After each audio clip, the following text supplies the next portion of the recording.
I witness എന്ന ഈ ചാനലിലേക്ക് എല്ലാ സൗഹൃദരായ ശ്രോതാക്കൾക്കും സ്വാഗതം അറിയിക്കുന്നു. ഇന്ന് നമ്മൾ ചിന്തിക്കുന്ന വിഷയം ലൂക്കോസിന്റെ സുവിശേഷം 23 അധ്യായം 34 വാക്യം. എന്നാൽ യേശു പിതാവേ ഇവർ ചെയ്യുന്നത് ഇന്നത് എന്ന് അറിയായിക്കൊണ്ട് ഇവരോട് ക്ഷമിക്കണമേ എന്ന് പറഞ്ഞു. യേശു ക്രിസ്തുവിന്റെ ക്രൂശീകരണ സമയത്ത് 7 മൊഴികളിൽ എന്നറിയപ്പെടുന്ന 7 ചിന്തകളെ യേശു വിഭാവനം പറഞ്ഞിട്ടുണ്ട്. അതിനെ 7 മൊഴികൾ എന്നൊക്കെയാണ് വേദശാസ്ത്രജ്ഞന്മാരുടെ അഭിപ്രായത്തിൽ അവർ പറയുന്നത്. 7 പ്രധാന സെന്റൻസ് യേശു പറഞ്ഞിട്ടുണ്ട്. അതിലൊരു സെന്റൻസ് ആണ് ഇപ്പോൾ ഞാൻ വായിച്ചത്. ലൂക്കോസിന്റെ സുവിശേഷം 23 അധ്യായം അതിന്റെ 34 വാക്യമാണ് ഞാൻ വായിച്ചത്. എന്നാൽ യേശു പിതാവേ ഇവർ ചെയ്യുന്ന ഇന്നതെന്ന് അറിയായിക കൊണ്ട് ഇവരോട് ക്ഷമിക്കണമേ എന്ന് പറയുകയാണ്. യേശുവിന്റെ ജീവചരിത്രം എനിക്ക് തോന്നുന്നു എല്ലാവർക്കും തന്നെ അറിയാവുന്ന ഒരു വിഷയമാണ്. ഇന്നേക്ക് 2024 വർഷങ്ങൾക്ക് മുൻപ് ഏകദേശം ഇസ്രായേലിൽ പലസ്തീനിൽ ജനിച്ച് വളർത്തപ്പെട്ട് 33 വർഷം വരെ ഈ ഭൂമി ജീവിക്കുകയും 30ാമത്തെ വയസ്സ് വരെ തൻ്റെ വീട്ടിൽ തൻ്റെ സഹോദരങ്ങളോടും മാതാവിനോടും ഒക്കെ ഒരുമിച്ച് താമസിക്കുകയും തൻ്റെ പിതാവ് ഒരു ആശാരിയായിരുന്നു. ആശാരിപ്പണികളൊക്കെ ചെയ്ത് കുടുംബം പുലർത്തി പോന്നു എന്നാണ് നമുക്ക് മനസ്സിലാക്കാൻ സാധിക്കുന്നത്. തൻ്റെ പിതാവ് നേരത്തെ മരിച്ചുവെന്നും പിതാവ് മരിച്ച സ്ഥാനത്ത് യേശു ആയിരുന്നു കുടുംബഭാരം ഏറ്റെടുത്ത് കുടുംബം നടത്തിയിരുന്നതൊക്കെ ഉള്ള ഒരു അറിവ് കിട്ടുന്നുണ്ട്. അതിനുശേഷം 30ാമത്തെ വയസ്സിൽ യേശു യോർദാൻ നദിയിൽ സ്നാപകനാൽ വെള്ളത്തിൽ മുങ്ങിയുള്ള സ്നാനം സ്വീകരിക്കുകയും മാതൃകയാക്കി അത് നമ്മളോട് പ്രസ്താവിക്കുകയും ചെയ്യുന്നുണ്ട്. അതിനുശേഷം യേശു തൻ്റെ ഇഹലോക ജീവിതത്തിലെ ശുശ്രൂഷ ആരംഭിക്കുകയാണ്. ശുശ്രൂഷ എന്ന് പറഞ്ഞാൽ യേശു വന്നത് എന്താണെന്ന് യെശയ്യാ പ്രവചന അടിസ്ഥാനത്തിൽ യെരുശലേം ദേവാലയത്തിൽ പുരോഹിതന്മാരെല്ലാവരും ഉള്ള സന്ദർഭത്തിൽ യേശു പരസ്യമായിട്ട് പ്രസ്താവിക്കുന്നുണ്ട്. ബദ്ധന്മാർക്ക് വിടുതലും എന്നൊക്കെ പറഞ്ഞ ഭാഗം യേശു പരസ്യമായിട്ട് വായിക്കുകയും ഞാൻ വന്നത് അതിനു വേണ്ടിയാണെന്നൊക്കെ പറയുകയും ചെയ്യുന്ന സാഹചര്യങ്ങളുണ്ട്. ബദ്ധന്മാർക്ക് വിടുതലും കുരുടന്മാർക്ക് കാഴ്ചയും ദൈവരാജ്യം പ്രസംഗിക്കുക എന്നൊക്കെ പറഞ്ഞ് അത്തരത്തിൽ ഉള്ള ഒരു യേശുവിൻ്റെ വരവിന്റെ ഉദ്ദേശത്തെക്കുറിച്ച് അവിടെ എഴുതിയിട്ടുണ്ട്. ബദ്ധന്മാർക്ക് യേശു വന്നത് എന്തിനു വേണ്ടിയാണ്? യേശു വന്നത് ആരെയും നിഗ്രഹിക്കാൻ വേണ്ടിയല്ല, ആരെയും കൊല്ലുവാൻ വേണ്ടിയല്ല. യേശു വന്നത് ബദ്ധന്മാർക്ക് വിടുതൽ നൽകാൻ വേണ്ടിയാണ്, കുരുടന്മാർക്ക് കാഴ്ച നൽകാൻ വേണ്ടിയാണ്. യേശു വന്നത് പാപത്തിന് പരിഹാരം വരുത്താൻ വേണ്ടി. യേശു വന്നത് സകലരെയും ദൈവികമായ അനുഭവത്തിലേക്ക് നയിക്കുവാൻ വേണ്ടിയാണ് എന്ന് നമുക്ക് മനസ്സിലാക്കിയിട്ട് സാധിക്കും. ഈ ഞാനിപ്പോൾ വായിച്ച വേദഭാഗം വളരെ അന്തർധാര ആന്തരിക അർത്ഥമുള്ളൊരു ഒരു വാക്യമാണ്. പിതാവ് ഇവർ ചെയ്യുന്നത് എന്ന് ഇവർ അറിയായി കൊണ്ട് ഇവരോട് ക്ഷമിക്കണം. യേശു ക്രിസ്തുവിന് ക്രൂശിക്കേണ്ട സമയത്ത് റോമൻ പടയാളികളും യഹൂദന്മാരും ഒക്കെ ചേർന്ന് ആക്രോശിച്ച് വളരെ ഒരു വിവത്സമായ പ്രശ്നസങ്കീർണമായ ഒരു സാഹചര്യത്തിലൂടെയാണ് ആ ചില ദിവസങ്ങൾ കടന്നുപോയത്. നമുക്കറിയാം, യേശു തൻ്റെ ശിഷ്യനാൽ തന്നെ ചതിക്കപ്പെട്ട് പിടിക്കപ്പെടുന്നു. യൂദാസ് ഇസ്കറിയോത്ത അറിയപ്പെടുന്ന തന്റെ ശിഷ്യൻ തന്നെയാണ് ഒറ്റിക്കൊടുക്കുന്നത്. അതിന്റെ കാരണം യേശു ആരാണെന്ന് രാത്രി പെട്ടെന്ന് മനസ്സിലാക്കാൻ കഴിയത്തില്ല എന്നുള്ള കാരണം കൊണ്ടാണെന്നാണ് എനിക്ക് മനസ്സിലാക്കാൻ സാധിച്ചത്. കാരണം യേശുവും ശിഷ്യന്മാരും എല്ലാവരും ഏകദേശം ഒരേപോലെ വസ്ത്രധാരണമൊക്കെ ചെയ്ത് ഏകദേശം ഒരുപോലെയാണ്. അന്നത്തെ കാലത്ത് പുരുഷന്മാർ മിക്കവരും താടി വളർത്തിയിരുന്നു എന്നും യേശു ആ കൂട്ടത്തിൽ താടി വളർത്തിയിരുന്നു എന്നൊക്കെ മനസ്സിലാക്കാൻ നമുക്ക് കഴിയും ചരിത്രം പരിശോധിച്ചാൽ. അപ്പോൾ യേശുവും ശിഷ്യന്മാരും ഒക്കെ ഏകദേശം ഒരേ രൂപത്തിലും ഒരേ സാദൃശ്യത്തിലും ഒരേ രീതിയിലും ഒക്കെ ആയിരുന്നു. പെട്ടെന്ന് രാത്രി വന്ന യേശുവിനെ പെട്ടെന്ന് തിരിച്ചറിയാൻ സാധിക്കത്തില്ല എന്നുള്ള ഒരു കാരണം. പിന്നെ രണ്ടാമത് ഈ യേശു പ്രാർത്ഥിക്കാനൊക്കെ പോകുന്ന ഈ തോട്ടത്തിന് നടുക്കിലേക്ക് പെട്ടെന്ന് ഒരാൾക്ക് വന്ന് ആക്രമിക്കാൻ അല്ലെങ്കിൽ പെട്ടെന്ന് ഒരാൾക്ക് വന്ന് പിടിക്കാനുള്ള സാധ്യതയില്ല. കാരണം ഒരുപക്ഷെ ഇങ്ങനെ വരുമ്പോൾ ശിഷ്യന്മാരൊക്കെ പ്രശ്നം ഉണ്ടാക്കുന്നൊക്കെ ഉള്ള ചിന്ത കൊണ്ടായിരിക്കും ഒരുപക്ഷെ. എങ്ങനെയായാലും വേണ്ടിയല്ല, യൂദാസ് ഇസ്കറിയോത്താവ് യേശുവിനെ ഒറ്റിക്കൊടുക്കുവാൻ തയ്യാറായി 30 വെള്ളിക്കാശ് വാങ്ങി എന്നിട്ട് പറഞ്ഞു, ഇന്ന സ്ഥലത്ത് യേശു ഉണ്ട്, നിങ്ങൾ വന്നാൽ ഞാൻ കാണിച്ചു തരാമെന്ന് പറഞ്ഞു. യേശുവിനെ കൂട്ടിക്കൊണ്ട് യൂദാസ് വരികയാണ്. യൂദാസ് വന്നിട്ട് യേശുവിൻ്റെ അടുത്ത് വന്നു. യേശുവിനെ അടുത്തേക്ക് വന്നിട്ട് തന്നെ ചുംബിച്ചു, കെട്ടിപ്പിടിച്ചു, ആലിംഗനം ചെയ്തു. അപ്പോൾ യേശു ചോദിക്കേണ്ട, സ്നേഹിത, ചുംബനം കൊണ്ടോ നീ എന്നെ ഒറ്റിക്കൊടുക്കുന്നത്? അപ്പം നേരത്തെ അവർ പറഞ്ഞിരുന്നു, ഞാൻ ഇന്നയാളെ ചുംബിക്കുന്നവനാണ് യേശു, അവനെ പിടിച്ചോളണമെന്ന് പറഞ്ഞ അങ്ങനെയാണ് യൂദാസിനാൽ ഒറ്റപ്പെട്ട യേശു പിടിക്കപ്പെടുകയാണ്. പിടിക്കപ്പെട്ട ശേഷം അന്ന് ആ രാത്രിയിലാണ് സംഭവിക്കുന്നത്. രാത്രിയിൽ തന്നെ ഇവരെ തിരിച്ച് മടങ്ങി വരികയാണ്, യേശുവിനെ കൂട്ടിക്കൊണ്ടുവരികയാണ്. അപ്പോൾ കുറച്ചു ദൂരമൊക്കെ ശിഷ്യന്മാർ വന്നു. ഈ സന്ദർഭം യേശു പിടിക്കപ്പെട്ടത് ചിതറിപ്പോയി. എന്നാലും പാത്തും പതുങ്ങിയൊക്കെ പത്രോസൊക്കെ വന്നു. ആ ചരിത്രം മറ്റൊരു അവസരത്തിൽ ഞാൻ അതിനെക്കുറിച്ച് ഞാൻ ഇന്ന് പറയാൻ ഉദ്ദേശിക്കുന്ന ഈ വാക്യാടിസ്ഥാനത്തിൽ ചില ചിന്തകളാണ്. ഇവർ ചെയ്യുന്നത് ഇന്ന് അറിയായെങ്കിലും ക്ഷമിക്കണമേ. അപ്പോൾ ഞാൻ പറഞ്ഞല്ലോ, ഇങ്ങനെ പിടിക്കപ്പെട്ട ശേഷം യേശു വളരെ കഷ്ടത സഹിച്ചു, വളരെ ഉപദ്രവം സഹിച്ചു. ആളുകളെല്ലാം, ഈ പടയാളികളെല്ലാം വളരെ ഉപദ്രവിച്ചു. ഒത്തിരി ചാട്ടവാറുകൊണ്ട് അടിയേറ്റു. സാധാരണ ക്രൂശിക്കപ്പെടുന്ന ഒരാളെ അടിക്കാറില്ലെന്നാണ് ചരിത്രം പറയുന്നത്. എന്നാൽ യേശു അടി കൊള്ളുകയും ചെയ്തു. ഒരുപക്ഷെ ഞാൻ ചിന്തിക്കുന്നത് എന്താണെന്ന് വെച്ചാൽ, ഈ അടി കൊടുത്ത് വിട്ടയക്കാമെന്നൊരു ചിന്ത പീലാത്തോസിന് വന്നതാണ്. അടി കൊടുത്ത ശരീരം മുഴുവൻ രക്തം ഒഴുകുന്ന സാഹചര്യം വരുമ്പോൾ പക്ഷെ ജനം ക്രൂശിക്കേണ്ട, യേശുവിനെ വിട്ടേക്കാം എന്ന് പറയുമെന്ന് ചിന്തിച്ച് കാണും. അതുകൊണ്ടായിരിക്കും ഒരു പക്ഷേ ഇങ്ങനെ അടിപ്പിച്ചു. യേശു വളരെ ശാരീരികമായി ക്ഷീണിതനായി, പ്രയാസത്തിലായി. അതിനുശേഷം പിന്നെ ക്രൂശികം കൊണ്ടുപോവുകയാണ്. ക്രൂശികം കൊണ്ടുപോകുന്നത് ഭയങ്കര നമ്മളെ സങ്കടപ്പെടുന്നൊരു കാഴ്ച തന്നെയാണ്. ഇന്ന് അങ്ങനെയുള്ള കാഴ്ചകളൊന്നും കാണാനില്ല. കാരണം അന്ന് അങ്ങനെ ഒരു സ്ഥിതി, ആ ഗവൺമെന്റ് ശിക്ഷാരീതി അങ്ങനെയാണ് സംഭവിച്ചത്. അതായത് യേശുവിനെ ക്രൂശിക്കൊണ്ടുപോയി, യേശുവിനെ ക്രൂശിക്കുമ്പോൾ കുരിശും കൂടെ യേശു ചുമക്കേണ്ടി വന്നു. യേശു എന്ന് പറഞ്ഞാൽ കഴിഞ്ഞ രാത്രി മുഴുവൻ അടിയേറ്റ് ശരീരം മുഴുവൻ തളർന്ന് ക്ഷീണിതനായിട്ട് വളരെ വിഷമത്തിലും പ്രതിസന്ധിയിലായിരിക്കുന്ന യേശുവിനെ കൊണ്ട് വീണ്ടും അവർ വളരെ ദ്രോഹപൂർവമായ കാര്യം ചെയ്ത് ക്രൂശ് ചുമപ്പിച്ചു. ക്രൂശ് എന്ന് പറഞ്ഞാൽ വളരെ ഭാരമുള്ളതാണ് ക്രൂശ്. പച്ച പൈൻ മരക്കുരിശാണ്. മരക്കുരിശാണ്. അത് പച്ചമരമാണ്. പച്ചമരം എന്ന് പറയുമ്പോൾ നമുക്കറിയാം, ഉണങ്ങിയ മരത്തെക്കാളും ഒത്തിരി വെയിറ്റ് കൂടുതലാണ് അതിന്. അത് ചുമന്നുകൊണ്ട് യേശു വരികയാണ്. യേശു വരുന്ന സന്ദർഭത്തിൽ ഗോൽഗോത്ത മലയിലേക്കാണല്ലോ കയറേണ്ടത്. ഗോൽഗോത്ത മലയിലേക്ക് കയറുമ്പോൾ പാറക്കെട്ടുകളിൽ പലപ്പോഴും യേശു കാലുടക്കി വീണു. പലപ്പോഴും ക്രൂശുമായിട്ട് വീണു. യേശുവിൻ്റെ പുറത്തേക്ക് ക്രൂശും വീടുകയാണ്. ഈ പാഷൻ ഓഫ് ദി ക്രൈസ്റ്റ് ഇറങ്ങിയ സന്ദർഭത്തിൽ ഒരു പക്ഷേ നിങ്ങളൊക്കെ ചിലരെങ്കിലും കണ്ടു കാണും. അത് കാണേണ്ട കാഴ്ച തന്നെയാണ്. യേശു ക്രിസ്തുവിനെ പാഷൻ ആണ് അവിടെ കാണുന്നത്. യേശു കഷ്ടം സഹിച്ച, യേശുവിന് അടിയേറ്റ ആ രംഗങ്ങളാണ് അത് ചിത്രീകരിച്ചിരിക്കുന്നത്. വളരെ അത് സത്യത്തിൽ അത് കണ്ടുകൊണ്ട് ബൈബിൾ വായിക്കുമ്പോൾ നമുക്ക് അതിൻ്റെ ആ ഭീകരമായ അവസ്ഥ നമുക്ക് കാണാൻ സാധിക്കും. യേശു ക്രൂശിക്കപ്പെട്ടു. അവസാനം യേശു ക്രൂശിൽ യേശുവിനെ അടിച്ചു ഉയർത്തി. ആ സമയത്ത് യേശു പറയുന്നൊരു കാര്യമാണ്, ഇവർ ചെയ്യുന്ന എന്തെന്നറിയാൻ വിഷമിക്കണം. പ്രിയപ്പെട്ടവരെ, നമ്മൾ പലപ്പോഴും പല കാര്യങ്ങളും ചെയ്യുന്ന അറിഞ്ഞുകൊണ്ടല്ല, അല്ലേ? നമ്മൾ സത്യത്തിൽ ഞാൻ ഇന്ന് ഈ കാലഘട്ടത്തിലൊക്കെ ശ്രദ്ധിച്ചൊരു വിഷയം, നമ്മളെന്ന് പറയുമ്പം ഒരു പറ്റം ജനത്തെയാണ് ഉദ്ദേശിക്കുന്നത്. അവര് തെറ്റാണ്, റോങ് ആണ് ചെയ്യുന്നതെന്ന് അറിഞ്ഞിട്ടും വീണ്ടും അതിനെ സപ്പോർട്ട് ചെയ്യുന്ന ഒത്തിരി ആളുകളെ നമ്മൾ കണ്ടിട്ടുണ്ട്, അല്ലേ?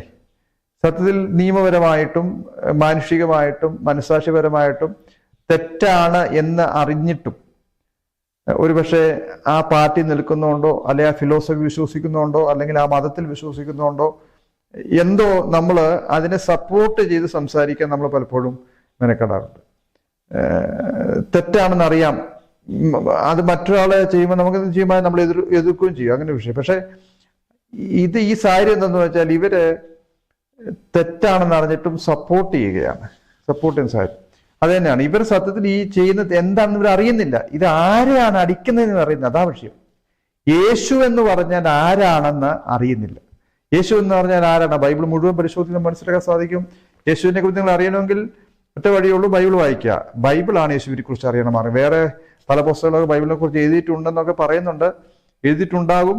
ജോസഫിന്റെ ചരിത്രത്തിലൊക്കെ യേശുവിനെ കുറിച്ച് പറയുന്നുണ്ട്, അതൊക്കെ ശരിയാണ്, വായിച്ചു. പക്ഷെ യേശു എന്ന ദൈവപുത്രനെ മനസ്സിലാക്കാൻ ഒറ്റ ഒരു ഗ്രന്ഥം മാത്രമേ ഉള്ളൂ, അത് വിശുദ്ധ ബൈബിളാണ്. ഈ ബൈബിളിനകത്ത് വായിച്ചിട്ടാണ് യേശുവിനെ മനസ്സിലാക്കേണ്ടത്. മറ്റുള്ള ഗ്രന്ഥങ്ങളൊക്കെ അതിനകത്തുള്ള ചില ഭാഗങ്ങൾ മാത്രമേ നമുക്ക് മനസ്സിലാക്കാൻ സാധിക്കത്തുള്ളൂ എന്ന് ഒരു ഓർപ്പിക്കുക. അപ്പോൾ ഞാൻ പറഞ്ഞു വന്നത്, യേശു ക്രൂശിക്കപ്പെട്ടു. അപ്പൊ യേശു ക്രൂശിക്കപ്പെട്ടു. യേശു ആരാണ് എന്ന് അറിയാതെയാണ് യേശുവിനെ ഇവരെന്ത് ചെയ്യുന്നത്? ഉപദ്രവിക്കുന്നത്. ഉപദ്രവം എന്ന് പറഞ്ഞാൽ ആളുകളെല്ലാം ചീത്ത പറയുന്നു, ആളുകളെല്ലാം അവനെ ക്രൂശിക്കുക എന്ന് പറഞ്ഞ് ആക്രോശിക്കുന്നു, പടയാളികൾ അവനെ അടിക്കുന്നു. അങ്ങനെ വിഭത്സമായ, വളരെ ശോചനീയമായ, വളരെ സങ്കടം വരുത്തുന്ന ഒരു സമയത്തിലൂടെയാണ് ആ സന്ദർഭം കടന്നു പോകുന്നത്. യേശുവിനെ സ്നേഹിക്കുന്ന ഒത്തിരി ആളുകളുണ്ട് അതിൻ്റെ ഇടയ്ക്ക്. അവർക്കൊന്നും പ്രതികരിക്കാൻ പോലും പറ്റാത്തൊരു സാഹചര്യമാണ്. യേശുവിനെ സ്നേഹിക്കുന്ന ആൾ പുറകെ ഓടി നടന്ന് നിലവിളിക്കുന്നുണ്ട്. അപ്പം യേശു അവരുടെ മറുപടിയും പറയുന്നു, നിങ്ങളൊന്ന് ഭാരപ്പെടേണ്ട, നിങ്ങളുടെ കുഞ്ഞുങ്ങളെ ചൊല്ലി കരവിൻ, എന്നെക്കുറിച്ച് കരയണ്ട എന്നൊക്കെ പറയുന്നുണ്ട്. അപ്പോൾ ഞാൻ പറഞ്ഞു വന്നതിന്റെ കാര്യം എന്താണെന്ന് വെച്ചാൽ, യേശു ആരാണെന്ന് ഇവർക്ക് അറിയത്തില്ല എന്നുള്ള ഒറ്റ കാരണമുണ്ട്. യേശു ഒരു സാധാരണ യഹൂദനാണെന്നും അല്ലെങ്കിൽ സാധാരണ ഒരു മനുഷ്യനായിട്ട് ആണ് എന്നൊക്കെയുള്ള ധാരണ കൊണ്ടാണ് അവരങ്ങനെ ചെയ്യുന്നത്. ഇന്നും അങ്ങനെയൊക്കെ തന്നെയല്ലേ. യേശു ആരാണെന്ന് എത്ര പേർക്ക് അറിയാം? യേശു എന്ന് പറയുമ്പോൾ ചിലർ വിചാരിക്കുന്നത് ക്രിസ്ത്യാനികളുടെ ഒരു ദൈവം എന്നാണ്. ചിലർ പറയുന്നത് ഒരു ദേവൻ, പല ദേവന്മാരുടെ കൂട്ടത്തിൽ ഒരു ദേവനാണ് എന്നൊക്കെ പറയുന്നു. അപ്പോൾ ചിലർ പറയുന്നു പല രൂപങ്ങൾ ഇങ്ങനെ ഭിത്തി തൂക്കിയിട്ടിരിക്കുന്ന കൂട്ടത്തിൽ യേശു എന്ന് അനുമാനിക്കുന്ന ഒരാളുടെ രൂപം കൂടി ആ കൂട്ടത്തിൽ ഇട്ടിട്ട് അവര് പറയുകയാണ് ഇവരൊപ്പം തന്നെ ആണ് യേശുവിന്റെ സ്ഥാനം എന്ന് പറയുന്നത്. അപ്പം ഇങ്ങനെ പല ആളുകൾ പല രീതിയിൽ യേശുവിനെ കുറിച്ച് വ്യാഖ്യാനിക്കുന്ന സന്ദർഭം, യേശു ആരാണെന്നുള്ളതിന്റെ യഥാർത്ഥമായ ഒരു മുഖം പലർക്കും മനസ്സിലാകാതെ പോകുന്നു. യേശു ആരാണ്? യേശു ആരാണെന്ന് ചോദ്യത്തിന് ഒറ്റ ഉത്തരവേ ഉള്ളൂ. ഈ ഭൂമിയെയും ഭൂമണ്ഡലങ്ങളെയും നിർമ്മിച്ച സർവശക്തനായ ദൈവമാണ് യേശു എന്ന് പറയപ്പെടുന്ന വിഷയം. അപ്പൊ ദൈവം എന്തിനു വേണ്ടിയാണ് മനുഷ്യരൂപത്തിൽ ഭൂമിയിലേക്ക് വന്നതെന്ന് ചോദിച്ചാൽ, മനുഷ്യൻ മുഴുവൻ പാപികളാണെന്നും മനുഷ്യൻ മുഴുവൻ പിശാചിന് അടിമപ്പെട്ടവരായി നരകത്തിലേക്ക് പോകാനുള്ള തയ്യാറെടുപ്പ് നടത്തിക്കൊണ്ടിരിക്കുന്ന അവസ്ഥയിൽ മനുഷ്യനെ രക്ഷിക്കേണ്ടത് ആവശ്യമാണെന്ന് അറിഞ്ഞുകൊണ്ടാണ് യേശു ഭൂമിയിലേക്ക് വന്നത്. അപ്പോൾ നിങ്ങൾ ഒരു പക്ഷേ ചോദിക്കും, യേശുവിന് ആകാശത്തിൽ വലിയ ഇടി മുഴക്കിയിട്ട് ശബ്ദത്തിൽ നിങ്ങളെല്ലാം രക്ഷിക്കപ്പെടണം, അല്ലെങ്കിൽ നിങ്ങളെല്ലാം ദൈവത്തെ അറിയുമെന്ന് പറഞ്ഞാൽ പോരാ ചോദിക്കും. അതൊരു രസമില്ലാത്ത ഏർപ്പാടാണ്, രസമില്ലാതെ. അപ്പം അങ്ങനെ ദൈവം ഉദ്ദേശിക്കുന്നില്ലെന്നുള്ളതാണ്. അപ്പം അതൊരു തുടർമാനമായിട്ട് നടക്കുന്ന പ്രക്രിയയായിട്ട് സുവിശേഷ പ്രവർത്തനങ്ങൾ നടക്കണം എന്നുള്ളതും, ഈ മനുഷ്യനെ കൊണ്ട് തന്നെ മനുഷ്യന്റെ പാപത്തിന് മനുഷ്യനെ കൊണ്ട് തന്നെ മനുഷ്യനോട് ഈ വിഷയത്തിൽ സംസാരിപ്പിക്കണമെന്നുള്ളതുമാണ് ദൈവത്തിന് ഇഷ്ടം. ചില പ്രത്യേക കേസുകളിൽ, റയർ കേസുകളിൽ ഒക്കെ യേശുക്രിസ്തു പലർക്കും പ്രത്യക്ഷനായി എന്ന് കേട്ടിട്ടുണ്ട്. ഇന്നും സംഭവിക്കുന്നുണ്ട്. ചില രാജ്യങ്ങളിൽ ഈ സുവിശേഷം അറിയാൻ സാധ്യതയില്ലാത്ത ചില മേഖലകളിൽ വളരെ ആത്മാർത്ഥത്തോടെ കരയുന്ന ചില ആളുകളുടെ ഇടയിലേക്ക് യേശു കടന്നു ചെല്ലുന്ന സാഹചര്യങ്ങൾ ഇന്നും ഉണ്ടാകുന്നുണ്ട്. അതിന് കാരണം എന്താ വെച്ചാൽ, യേശുവിനെ വേറൊരാളോടെ കൊണ്ടുപോകാനില്ല എന്നുള്ള ഒറ്റ കാരണത്താൽ ആ പ്രദേശം അങ്ങനെ ആയിരിക്കും, ആ രാജ്യം അങ്ങനെ ആയിരിക്കും. അപ്പം ശക്തമായ എതിർപ്പും പ്രശ്നങ്ങളുടെ നടുവിലായിരിക്കുന്നത്. അവരെ യേശുവിനെ എങ്ങനെയോ അവർ കേൾക്കുകയും അറിയുകയും ചെയ്തിട്ട് യേശുവെ രക്ഷിക്കണമെന്ന് നിലവിളിക്കുമ്പോൾ യേശു അവരുടെ അടുത്തേക്ക് പ്രത്യക്ഷമാകുന്ന സാഹചര്യങ്ങൾ ഇന്നും സംഭവിക്കുന്നുണ്ട്. അതിനുള്ള സാക്ഷി നമ്മൾ കേട്ടുകൊണ്ടിരിക്കുന്നുണ്ട്. എന്നാൽ വാസ്തവത്തിൽ ഈ സുവിശേഷം മനുഷ്യനെയാണ് ദൈവം അറിയിക്കാൻ വേണ്ടി നിയോഗിച്ചിരിക്കുന്നത് എന്നുള്ളതാണ്. ഈ സുവിശേഷം വളരെ ബൃഹത്തായൊരു സുവിശേഷമാണ്. അതൊരു വലിയ ശക്തിയുള്ള സുവിശേഷമാണ്. അത് എല്ലാവരും അറിയണമെന്നുകൂടെ ദൈവം ആഗ്രഹിക്കുന്നു എന്ന് കേൾക്കുമ്പോഴാണ് ഇതിന്റെ സീരിയസ്നെസ് എന്തെന്ന് നമുക്ക് മനസ്സിലാക്കാൻ സാധിക്കും.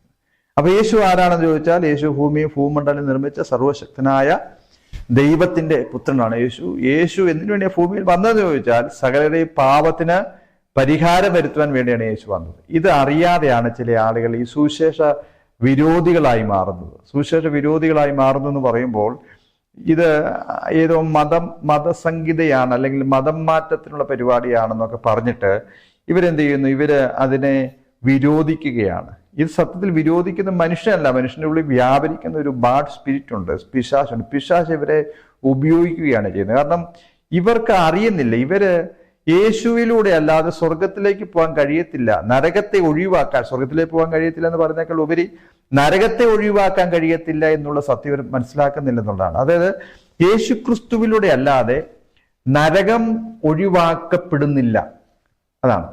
അപ്പം യേശുവിനെ അറിയാത്ത എല്ലാവരും നരകത്തിൽ പോകുമെന്ന് തന്നെയാണ് ഉദ്ദേശിക്കുന്നത്. നരകം എന്ന് പറഞ്ഞാൽ എന്താ? നരകം എന്ന് പറഞ്ഞാൽ നിത്യമായ സങ്കടം അനുഭവിക്കുന്ന ഒരിടമാണ് നരകം. അതായത് നിത്യമായ ശോധന, നിത്യമായ തീ, നിത്യമായ പുഴു, നിത്യമായ സങ്കടം അനുഭവിക്കുന്ന. ഞാൻ പറയട്ടെ, നമുക്കൊരു വേദന വന്നാൽ 1 മണിക്കൂർ നിരന്തരമായിട്ട് വേദന വന്നാൽ നമുക്ക് സഹിക്കാൻ പറ്റത്തില്ല.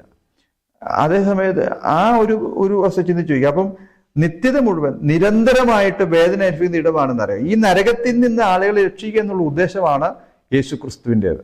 അതൊരു പ്രത്യേക മതവിഭാഗത്തിൻ്റെ ഒന്നുമല്ല. അത് വിവിധ വർഗ വർണ്ണ വിവേചനമില്ലാതെ വിവിധ ഇടങ്ങളിൽ നിന്ന് ആളുകൾ യേശുവിനെ അറിഞ്ഞിട്ട് അവർ ഒരുമിച്ച് ചേർന്ന് യേശുവിനെ അനുഗമിക്കുന്നു എന്നുള്ളത് മാത്രമേ ഉള്ളൂ. അത് പിന്നീട് വന്നപ്പോൾ ക്രിസ്ത്യാനിറ്റി എന്ന പേരിൽ അറിയപ്പെട്ടുവാന്ന് മാത്രമേ ഉള്ളൂ. അതിനപ്പുറമാണ് അതിൻ്റെ അർത്ഥം എന്ന് പറയുന്നത്. അപ്പം ഞാൻ പറഞ്ഞു വന്നത്, യേശു ആരെന്നറിയാതെയാണ് പലരും പലപ്പോഴും യേശുവിനെ ദുഷിക്കുന്നത്. യേശു എൻ്റെയും നിൻ്റെയും, എൻ്റെ മാത്രമല്ല ഇത് കേൾക്കുന്ന താങ്കളുടെയും കൂടെ രക്ഷയ്ക്ക് കാരണമായിട്ടാണ് വന്നതെന്ന് അറിഞ്ഞാൽ, അല്ല താങ്കൾക്കും കൂടെയുള്ള ഒരു സ്വർഗീയ അവസ്ഥയിലേക്ക് തങ്ങളെയും കൂടെ രക്ഷയിലേക്ക് നയിക്കാനാണ് യേശു വന്നറിഞ്ഞാൽ പിന്നെ നമ്മൾ എന്ത് ചെയ്യത്തില്ല? ഈ മാർഗത്തെ ദൂഷിക്കത്തില്ല. ഇതാണ് പറയാനുള്ളത്. അപ്പോൾ പലപ്പോഴും നമ്മുടെ ജീവിതത്തിൽ ഇങ്ങനെ എന്തെന്നറിയായികയാൽ നമ്മൾ പലതും ചെയ്തു കൂട്ടുന്നുണ്ട്. പക്ഷെ ഞാൻ പറയട്ടെ, ഒരു മനുഷ്യൻ എന്ന നിലയിൽ നമുക്ക് സത്യസന്ധമായ ചില തീരുമാനം എടുക്കാൻ, സത്യസന്ധമായ ചില ഇടപാട് നടത്താൻ കഴിഞ്ഞില്ലെങ്കിൽ പിന്നെ നമ്മൾ മനുഷ്യനായിട്ട് ജീവിച്ചിട്ട് കാര്യം. നമ്മളെ സ്വാർത്ഥപരമായ കാര്യങ്ങൾക്കോ അല്ലെങ്കിൽ എന്തെങ്കിലും പണം മോഹം കൊണ്ടോ അല്ലെങ്കിൽ നമ്മുടെ രാഷ്ട്രീയ പാർട്ടികളെ നമ്മളിങ്ങനെ എന്തിനും പ്രയോജനം ഉണ്ടാകുമെന്നൊക്കെ ചിന്തിച്ച് നമ്മൾ ഈ അഴിമതിക്ക് അനുകൂലമായും അല്ലെങ്കിൽ തെറ്റിന് അനുകൂലമായി നിൽക്കുന്നത് തീർത്തും തെറ്റായ ഒരു കാര്യമാണെന്ന് വിശ്വസിക്കുന്നവരാണ്. അപ്പം ഏത് പാർട്ടി ആയിക്കോട്ടെ, ആ പാർട്ടി തെറ്റ് കാണിച്ചാൽ തെറ്റാന്ന് പറയാൻ ഉള്ളൊരു ആർജവത്വം ഉണ്ടാകേണ്ട ആവശ്യം. അതുപോലെ തന്നെയാണ് ഇവിടെ പറയുന്ന വിഷയം. ഇവർ ചെയ്യുന്ന എന്തെന്ന് ഇവർ അറിയാമെങ്കിലും വിഷമിക്കുന്നു. യേശു പറയുകയാണ്, കർത്താവ് ഇവര് ചെയ്യുന്നത് എന്തെന്ന് ഇവർ അറിയുന്നില്ല എന്ന് പറയുകയാണ്. ഇവർ ചെയ്യുന്ന എന്തെന്ന് ഇവർ അറിയുന്നില്ല, ഇവർ ചെയ്യുന്നതെന്ന് അറിയാതെയാണ് ഇവർ ചെയ്യുന്നത്, അതുകൊണ്ട് ഇവർ വിഷമിക്കുന്നത് പറയുകയാണ്. അപ്പോൾ ഇപ്പോൾ നടക്കുന്ന ഈ സുവിശേഷ വിരോധങ്ങളും മറ്റുള്ള പ്രശ്നങ്ങളും ഒക്കെ സത്യത്തിൽ ഇവർ അറിയുന്നില്ല എന്നുള്ളതുകൊണ്ടാണ്. നിശ്ചയമായി അവർ അറിയാനിടയായല്ലോ, പക്ഷേ അവര് മാനസാന്തരപ്പെടും, അതിന് വ്യത്യാസം ഉണ്ടാകും. പക്ഷേ ഇത് അറിയാതെ മരിച്ചു എന്ത് ചെയ്യും? അവിടാണ് വിഷയം. മരിച്ചു എന്ത് ചെയ്യും? മരണമല്ല അവസാനം. അപ്പം മരിച്ചു കഴിഞ്ഞാൽ പിന്നെ എന്ത് ചെയ്യും? ഒരു രക്ഷയില്ല. അപ്പോൾ മരിക്കുന്നതിന് മുമ്പ് നിങ്ങൾ അറിയണ്ടേ സത്യം എന്താണെന്നുള്ളത്? മരിക്കുന്നതിന് മുമ്പ് നിങ്ങൾ നിശ്ചയമായി അറിയണം. നമ്മൾ ഈ ഭൂമിയിൽ എന്തെങ്കിലുമൊക്കെ നേടിയാൽ നമ്മുടെ മരണം കൊണ്ട് തീരുമില്ലേ? ഇപ്പം വലിയ കാശുകാരനായ അല്ലെ വലിയ കമ്പനി തുടങ്ങി ഒരു ഉന്നതി നേടി, അത് കുറച്ച് ഒരു 10% താഴെയുള്ള ആളുകളല്ലേ അങ്ങനെയൊക്കെ. ബാക്കി 90% പാവപ്പെട്ട നിർധനായ ആളുകളല്ലേ. ഞാൻ പറഞ്ഞു വന്ന് എന്തെങ്കിലും നേടി എന്നുള്ളതാണോ? അല്ല. അതിനപ്പുറമായിട്ട് നമ്മുടെ മരണശേഷം കർത്താവ് യേശുക്രിസ്തു മുഖാന്തരമല്ല രക്ഷയില്ല എന്നുള്ളത് നിങ്ങൾ അറിഞ്ഞില്ലെങ്കിൽ, നിങ്ങൾ മരിച്ചു കഴിഞ്ഞാൽ പിന്നെ എന്ത് ശോചനീയമായൊരു സാഹചര്യമാണ് എന്ന് ഞാൻ ഓർത്തു പോവുകയാണ്. ദൈവത്തിൻ്റെ മഹാകൃപയാൽ യേശുവിനെ അറിയുവാൻ, യേശുക്രിസ്തു മുഖാന്തരം രക്ഷയെ കരസ്ഥമാക്കുവാനും എൻ്റെ പേഴ്സണൽ ജീവിതത്തിൽ ദൈവം എനിക്ക് തന്ന അവസരത്തെ ഓർത്ത് ഞാൻ ദൈവത്തിന് സ്തോത്രം ചെയ്യുന്നു. അതുകൊണ്ട് പ്രിയപ്പെട്ടവരെ, എന്നെ കേൾക്കുന്നവരെ, നിങ്ങൾ എവിടെ നിന്നാണ് ഇതൊക്കെ ഈ ചാനൽ തുറന്ന് എന്നെ കേൾക്കുന്നതിന് അറിയത്തില്ല, എവിടെ ആയിരുന്നാലും ആയിക്കോട്ടെ. പക്ഷെ നിങ്ങൾ വാസ്തവം അറിയേണ്ട കാര്യമാണ്, യേശുക്രിസ്തു നിങ്ങൾക്കും കൂടി ആണ് ഭൂമിയിൽ അവതരിച്ചത്. നിങ്ങളുടെ പാവത്തിന് പരിഹാരം വരുത്താനാണ്, നിങ്ങൾക്ക് കൂടെ സ്വർഗം നൽകാൻ വേണ്ടിയാണ്, നരകത്തിൽ നിങ്ങളെ രക്ഷിക്കാൻ വേണ്ടിയാണ്. അപ്പോൾ യേശു ആരാണെന്ന് ചോദിച്ചാൽ, യേശു നിങ്ങളുടെയും കൂടെ ദൈവമാണ്, എൻ്റെ ദൈവമല്ല. ഇത് ക്രിസ്തീയ വിഭാഗത്തിൻ്റെ ഒരു ദേവനല്ല. അത് മനുഷ്യൻ എന്ന ആ പ്രതിഭാസത്തിന് സകലർക്കും വേണ്ടിയുള്ള, അത് ആദിവാസിയാകട്ടെ, കറുത്തവനാകട്ടെ, വെളുത്തവനാകട്ടെ, ആഫ്രിക്കാരനാകട്ടെ, ഇന്ത്യക്കാരനാകട്ടെ, അമേരിക്കാരനാകട്ടെ, ഏത് മനുഷ്യൻ എന്ന ആ ബീയിങ്ങിന്, ആ ജീവിക്ക് വേണ്ടിയാണ് യേശു ക്രിസ്തു ഭൂമിയിൽ വന്നത്. അത് എന്നെയും നിന്നെയും സ്നേഹിച്ച് അവൻ വന്നിരിക്കുകയാണ്. മനുഷ്യ, നീ യേശുവിനെ അറിഞ്ഞില്ലെങ്കിൽ നരകത്തിൽ പോകും. യേശുവിനെ അറിയണം, യേശുവിനെ അറിഞ്ഞിട്ട് നരകത്തിൽ നിന്ന് രക്ഷപ്പെടണം എന്നുള്ള ഒറ്റ ഉദ്ദേശം മാത്രമുള്ള സുവിശേഷ പ്രവർത്തനത്തിന്. അപ്പം അറിയായിയെ കൊണ്ട് ക്ഷമിക്കണമെന്ന് പറയുമ്പോൾ നിശ്ചയമായും ഞങ്ങൾ നിങ്ങളെ അറിയിക്കാൻ ശ്രമിക്കും. കാരണം നിങ്ങളത് അറിയണം. അറിഞ്ഞിട്ട് നിങ്ങൾ ചെയ്യുമ്പോൾ അത് ശിക്ഷയ്ക്ക് കാഠിന്യമേറും. കാരണം ഇത് നിസ്സാര കാര്യമല്ല. ഒരു ദോഷവും ചെയ്യാതെ എല്ലാവർക്കും നന്മ ചെയ്യണമെന്ന് ആഗ്രഹിച്ച്, എല്ലാവർക്കും നന്മ കൊണ്ടെന്ന് ആഗ്രഹിച്ച്, എല്ലാവരും സ്വർഗത്തിൽ പോകണമെന്ന് ആഗ്രഹിച്ചല്ലേ നമ്മളിതൊക്കെ ചെയ്യുന്നത്. അപ്പം നിശ്ചയമായി ആ തരത്തിൽ ഈ കാര്യങ്ങളെ മനസ്സിലാക്കുക, നന്മ ചെയ്യാൻ ശ്രമിക്കുക. യേശു നിങ്ങളെ സ്നേഹിക്കുന്നു. യേശു നിങ്ങൾക്ക് ഡെലിവറൻസ് നൽകുന്നവനാണ്. യേശു നിങ്ങളുടെ വിഷയങ്ങൾക്ക് പരിഹാരം വരുത്തുന്നവനാണ്. യേശു നിങ്ങളുടെ അവസ്ഥകളെല്ലാം മാറ്റുന്നവനാണ്. ഒരു പ്രത്യേക മതമോ പ്രത്യേകം ഒരു സംഹിതകളോ പ്രത്യേക ഫിലോസഫിയോ ഒന്നും നമുക്ക് ഈ ഭൂമിയിൽ നമ്മളായിട്ട് ഇങ്ങനെ കൂട്ടിവെക്കേണ്ട കാര്യമൊന്നുമില്ല. നമ്മൾ രക്ഷപ്പെടാൻ നോക്കുക എന്നുള്ളതാണ്. ഇപ്പം ഞാനാകട്ടെ നിങ്ങളാകട്ടെ, നമ്മൾ പേഴ്സിൽ രക്ഷപ്പെടാൻ നോക്കുക എന്നുള്ളതല്ലാതെ നമുക്ക് എന്താണ്? ഇപ്പോൾ ഒരു വെള്ളപ്പാച്ചിൽ വന്നു, അല്ലെങ്കിൽ ഒരു ഭൂമിയൊലുക്കം വന്നു, എന്താ നമ്മൾ ചെയ്യുന്നത്? നമ്മൾ ആൾക്കാരെ രക്ഷിക്കാൻ നോക്കുമോ? നമ്മൾ സ്വാഭാവികമായിട്ട് ഓരോരുത്തരും ഓടി രക്ഷപ്പെടുക അല്ലേ എന്ന് പറഞ്ഞ പോലെയാ. ഇതൊരു വലിയ നരകത്തീയുടെ ഒരു സാഹചര്യമാണ്. നരകം മുൻവന്ന് നിൽക്കുകയാണ്, തീയാണ്. അതിൽ രക്ഷപ്പെടാനുള്ള ഒരു മാർഗം യേശുക്രിസ്തു മാത്രമാണ്. ആ യേശുക്രിസ്തു എന്ന ഏക മാർഗത്തെക്കുറിച്ചാണ് ഈ സുവിശേഷ പ്രസംഗിക്കുന്നത്.